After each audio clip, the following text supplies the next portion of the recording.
நம்ம நண்பர் சொன்ன மாதிரி சிபிஐ மாதிரி என்கொயரி கிடையாது, சிபிஐ தான் என்கொயரி பண்ணணும். ஏன்னா இது தமிழக அரசு சம்பந்தப்பட்ட ஒரு விஷயம். அவரு ரொம்ப தெளிவா சொன்னாரு. அதாவது வாங்கினது யாருன்றது தெளிவா சொல்லி இருக்குது. இந்த சார் பதிவாளர் இவரை மட்டும் தண்டிச்சா போறாது, இவரை நியமனம் பண்ணாங்க தெரியுமா, அவங்கள தண்டிக்கணும். ஏன்னா ஒரு நாள் வந்து போயிருக்காருல ஒரு நாள்ல வரலாம், 6 நாள்ல, அது பெரிய பிரச்சனை கிடையாது. அதாவது ஒரு கோவில் நிர்வாகம் விக்குது. இப்போ நீங்களும் நானும் லேண்ட் விற்க போனாலே ஆதார் கார்டு, ஐடி கார்டு, ஒரு கோவிலோட ட்ரஸ்ட் விற்கும் போது அவர் அந்த ட்ரஸ்ட்ல என்னவா இருக்காரு அப்படின்னு இவர் சோதிச்சாரா, இதெல்லாம் சொல்லணும்.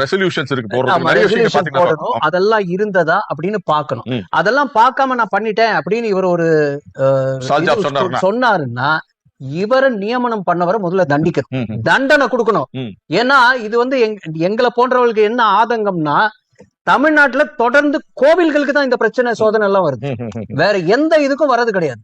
மசூதிகளுக்கோ சர்ச்சுகளுக்கோ இந்த மாதிரி சோதனை வரதே கிடையாது. வெறும் கோவில்களுக்கு தான் வருது.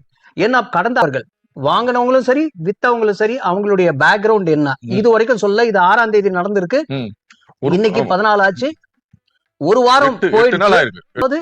இது வந்து அறநிலைத்துறையில இருக்கிற ஒரு கோவில்.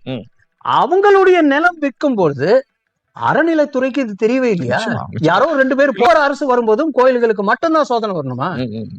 அது என்ன அப்படி ஒரு சாபக்கேடா? வந்து மத்தவங்க கவனமா பாத்துக்கிறாங்க. எது அப்ப கவனக்குறைவு யாரோட கவனம்? நான் இதுக்கு பதில் சொல்லி ஆகணும். சொல்லுங்க. ஆனா என்ன, மத்தவங்க கவனத்தோட பாத்துக்கிறாங்க. கரெக்டா? இந்த கோயில்களை பாத்துக்கிறது யாருன்னா அரசாங்கம், அறநிலைத்துறை. மத்ததை யாரும் அரசாங்கம் பாக்குறது கிடையாது. அப்ப யாருடைய கவனக்குறைவு? நன்றி, நீங்க கூட்டணியில இருக்கிறீங்க, மந்திரி சபையில இருக்கீங்க, நீங்க இத பப்ளிக்கா சொன்னதுக்கு ரொம்ப நன்றி.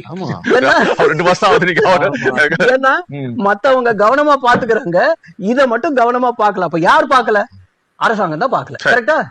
ரொம்ப நன்றி.